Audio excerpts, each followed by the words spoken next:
راشد کے والد کو دل کا دورہ، حالت تشویشناک ہے۔ شیخ رشید کا کہنا ہے کہ راشد کو 4 مقدمات میں 10 سال قید کی سزا دی گئی۔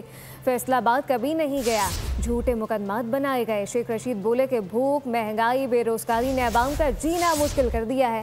معمولی بات پر بھی 10 سال کی قید کی سزا سنائی جاتی ہے۔ طبیعت خراب ہے، ہارٹ اٹیک ہے ہم کو، اور چھوٹی چھوٹی باتوں پہ 10 سال قید ہوتی ہے اسے۔ راشد کو 4 کیسز میں کھانسنے پہ بھی 10 سال سزا ہے، یعنی 40 سال سزا ہے۔ میں آن اوتھ میں کعبے کی چھت پہ گیا ہوں، قسم کھا کے کہتا ہوں کہ راشد شفیق نے فیصل آباد دیکھا ہی نہیں ہے۔ اور سیکنڈلی بھوک ہے، ننگ ہے، مہنگائی ہے، بے روزگاری ہے، سیلاب ہے، کسی کا کوئی پرسانے حال نہیں ہے۔ اور معمولی بات پر بھی 10 سال قید ہے۔